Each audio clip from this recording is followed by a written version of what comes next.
Welcome to the AI Corner. I'm your host, Mike Bailey, here to spotlight the people shaping New Zealand's AI future.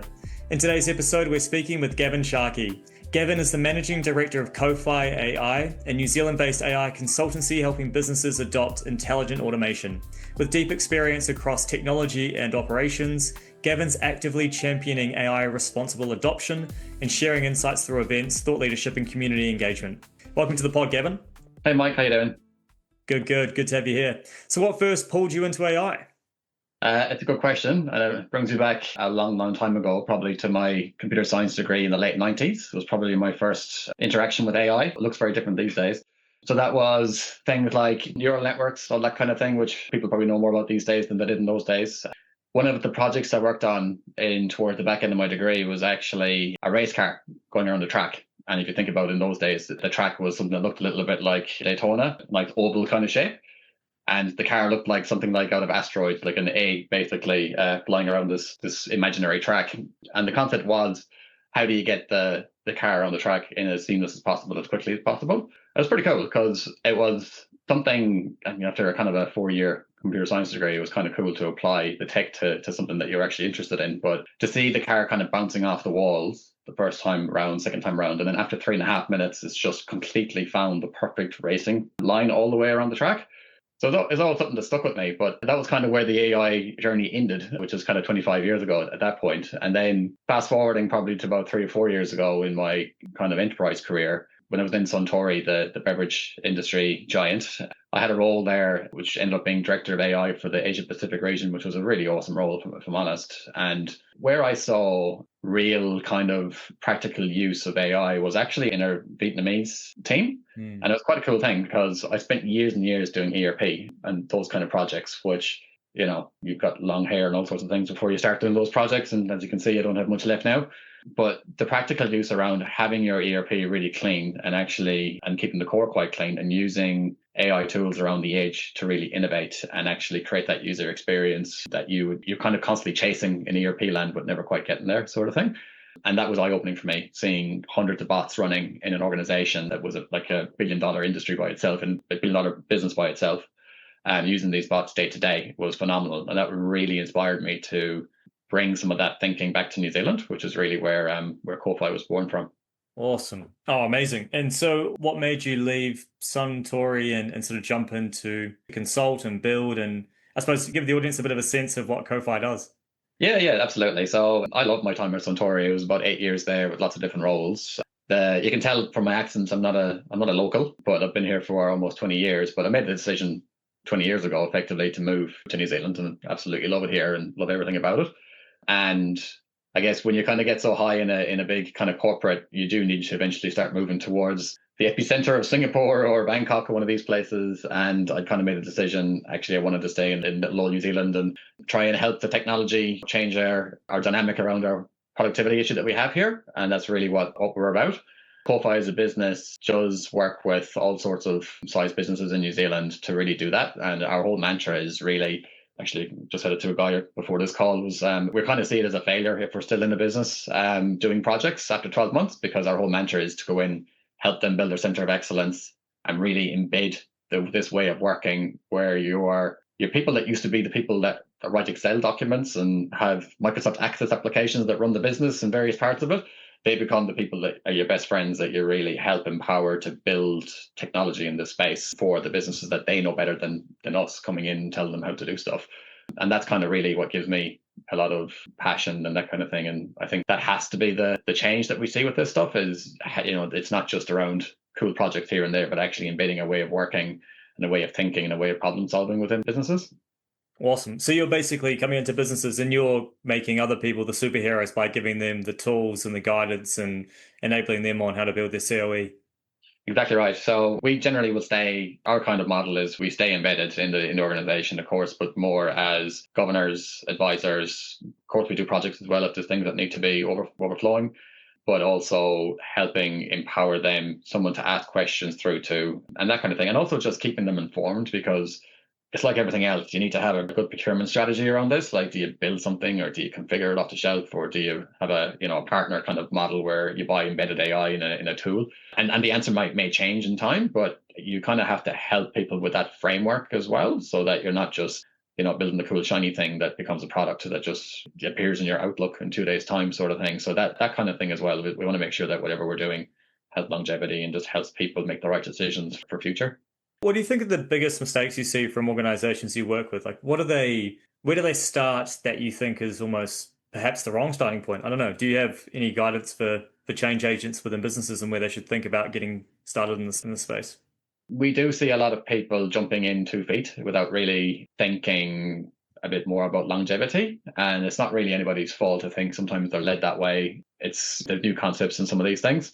Like we see people doing a lot with, say, building agents, even for things that exist in their platforms already. Like they don't realize it's actually there and they're kind of going off building something, or it's very close to being released as part of, like, just to use Microsoft as an example, like plethora of Copilot agents that are coming down the line there, and people are probably still building some of those things that will eventually just become an agent over here. Probably also around the security and like the usual stuff, like they'll go and build something as a proof of concept or a pilot, and then it's going to cost an absolute bomb to industrialize it properly because they haven't really considered things like observability or security or governance and those kind of things. And that might not have been the best place to start, just because that was what the partner vendor came in and said, this is what you should do, sort of thing. I think people, like, they just need to really stick to their North Star on this stuff, because they know better than anybody else coming in. Like, it's not about the technology, it's about the business problem you're trying to solve. And then it just so happens we've got some more tools that we can use to do that. And that's all it is. Like, it's not really anything different to years gone by. So they are going to know true what those opportunities are. And then it's just around really keeping the frameworks they've had for years around making technology decisions, because it's quite similar. So applying that to some of these things to make sure that, we're not architecting ourselves into a corner or otherwise. I think that's one of the biggest challenges that I see or hear about from businesses is that, as you're saying, you should think long term because you're making an investment, you're going through potentially some change management here.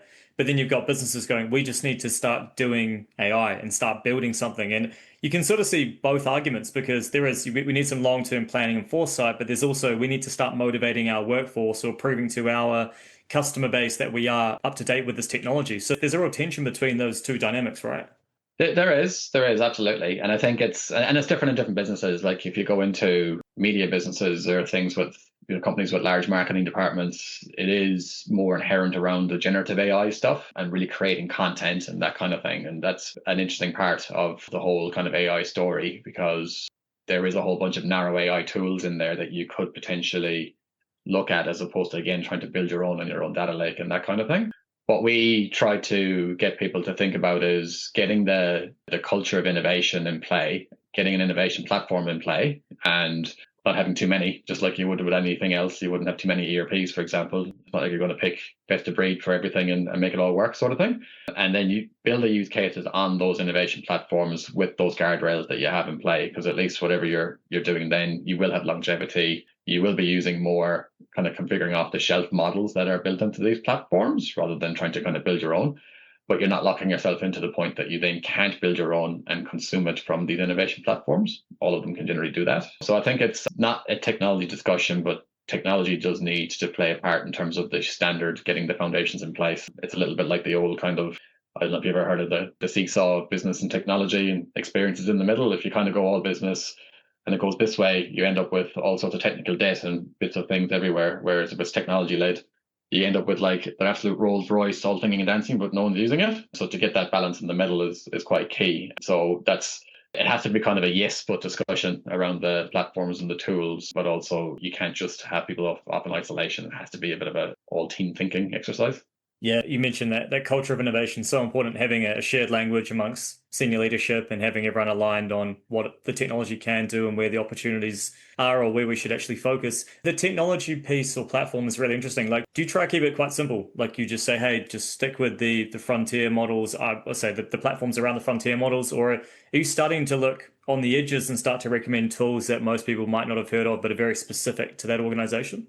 We made the decision early on to lead with Microsoft in this space, and there's a bunch of reasons for that. But the main one is New Zealand enterprises are pretty much Microsoft focus shops, especially when it comes to the productivity suite. And that's really where a lot of this stuff can play into. It's also people probably aren't even aware. If you have 365, you've already kind of got access to these tools. And our whole mantra is like, there's lots of benefit to be had here. But if you start spending a lot of money on innovation tools before you start, you're kind of eating into your business case, and it's a lot difficult to kind of get the benefit. Whereas if you can use tools that you've already got access to, and yes, there's a license cost on top of bits and pieces, but it's not a lot, then you are actually, your chance of getting your business case working quicker and getting a lot more from it increases tenfold. And I think that's kind of the mantra for us. Now we do work with other players. For example, in the data space, we lead primarily with like the Databricks, and that's primarily because of the data lake architecture that they brought to the fore, which just makes speed to innovation quicker.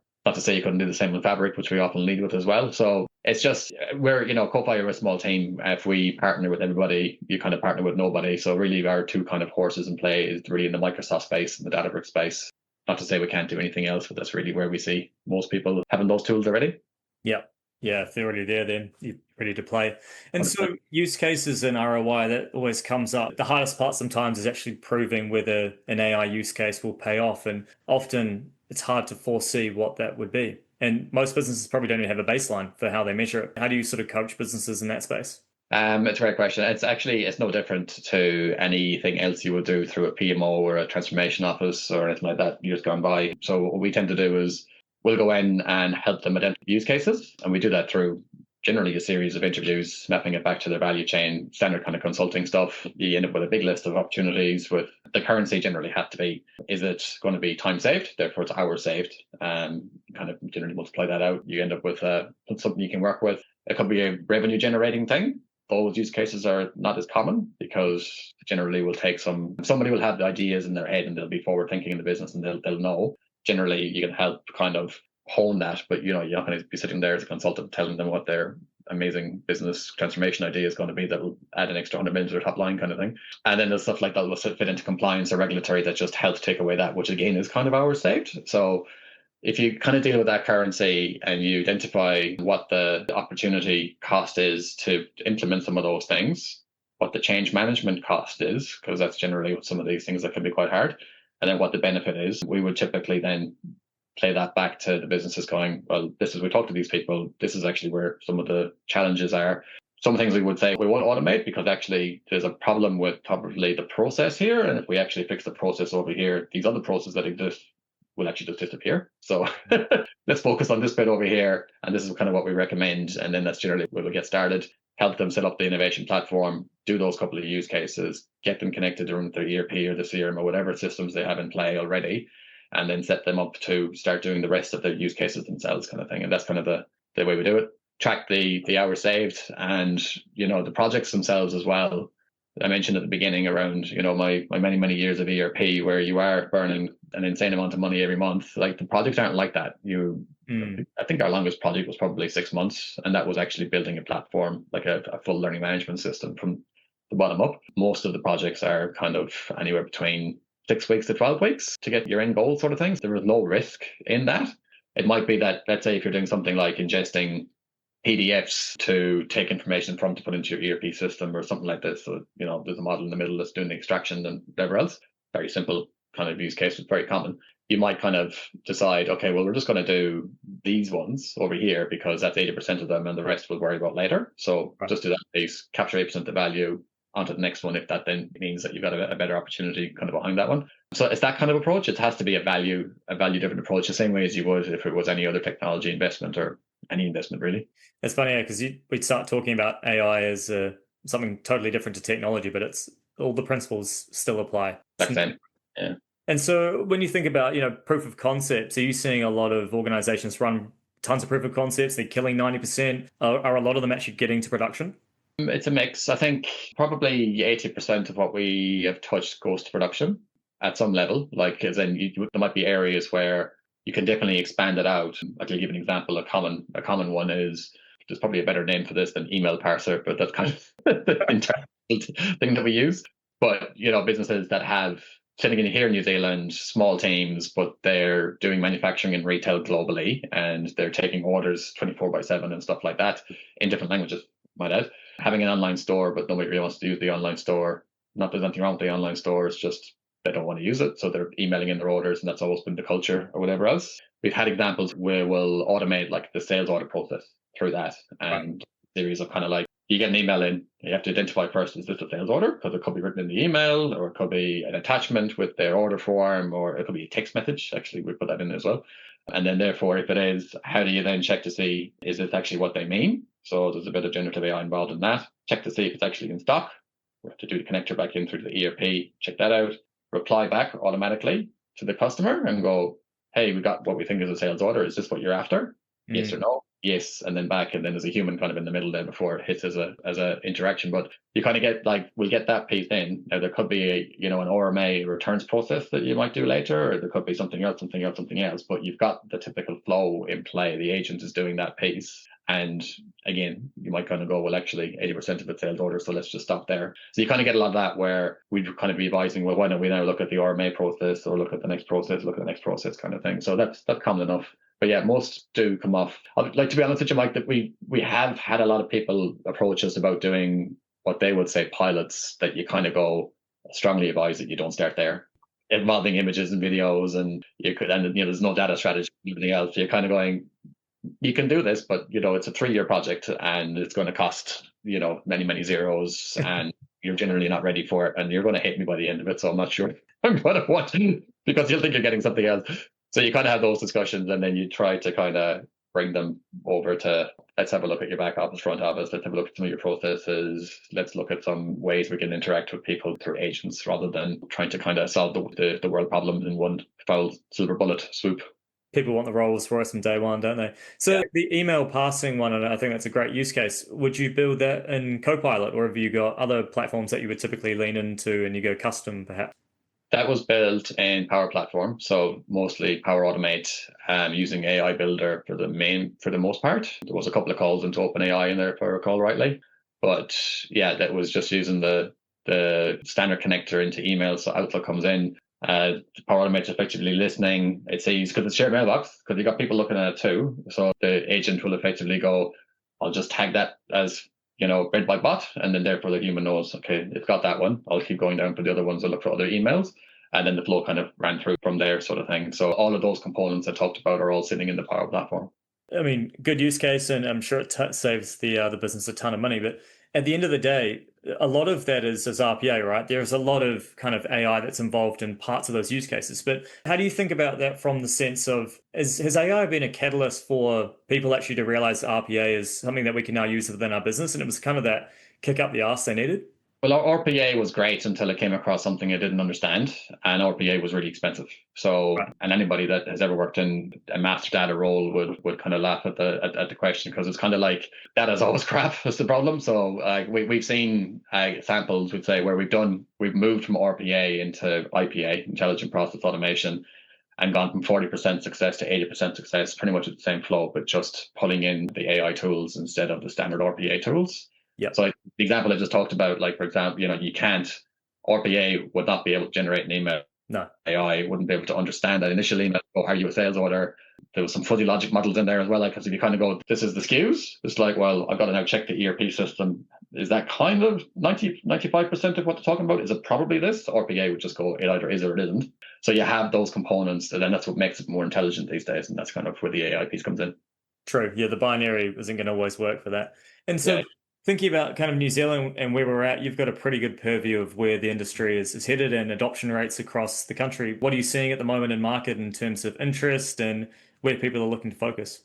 I think we're getting there. We're still far behind. There's no doubt about that. And like, so I'm originally from Ireland, you may have gathered. If I look kind of across there now, it's often good to compare Ireland with New Zealand, because it's quite similar in terms of everything. Obviously, we won't talk about rugby. It's another story. But if we look at what the government's doing there in terms of I think it's something like €250 million investment in AI in the core of everything in the back office in terms of government, with a view to something like unlocking €30 billion of value by 2050. Don't quote me on those stats, but there's something like that.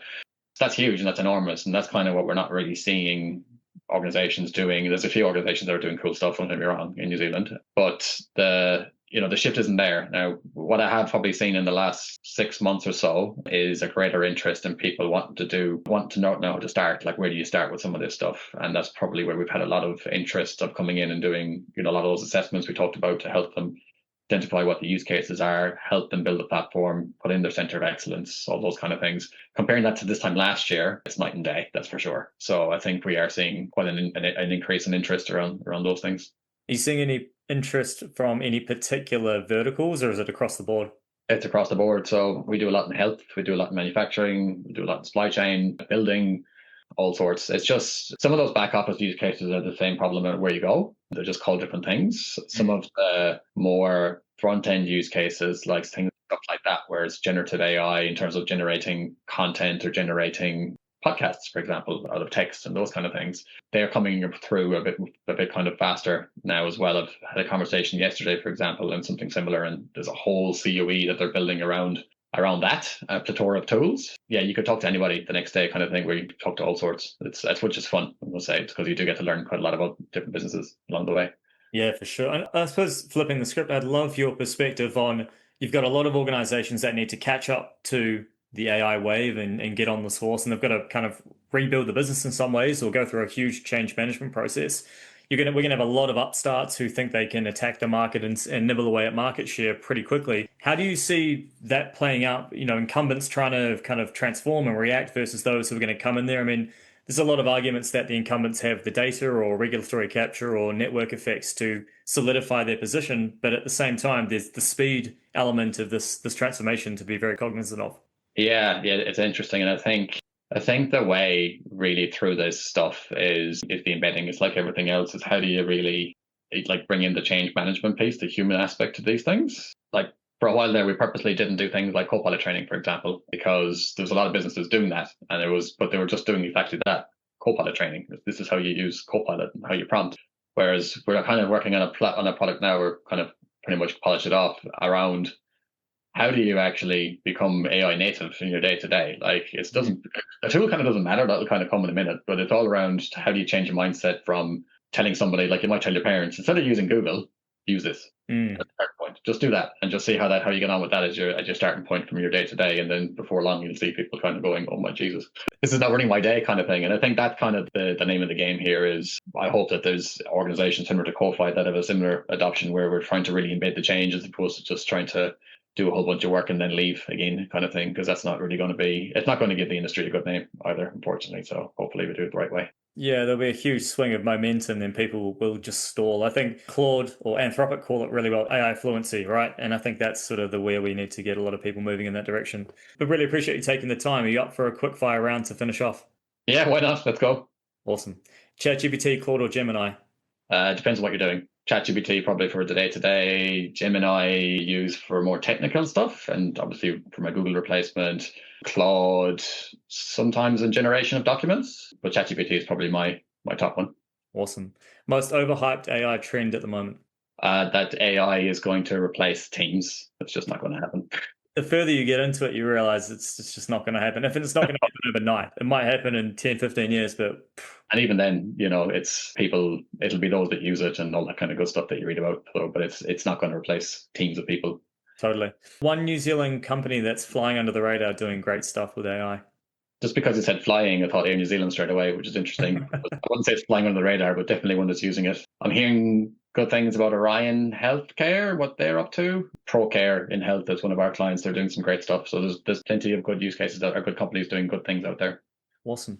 And what's your number one recommendation for people to get started? And rather than just saying get started, like what specific would you recommend? If it's an individual, I would say just start by, and kind of it's a bit harder these days because Claude is now embedded in Google, but start looking at these tools instead of what you would use to Google. Start using a ChatGPT or a Copilot or whatever else to kind of to start looking for similar answers, and you're going to end up probably in a ChatGPT hole before long and trying to answer all your questions. For businesses, I would say don't lose your head. Just approach it like you would every other kind of new technology or tool or way of doing things. It's still the same thing. Identify your business problems, and then we just have another tool in our kit bag that we can use to solve those. So that's kind of the mentality. Awesome. Well, thank you to Gavin for joining us today, and thank you to our listeners. Please subscribe to the channel for weekly episodes and to hear more from the people building New Zealand's AI future. Until next time, thanks for tuning into the AI Corner.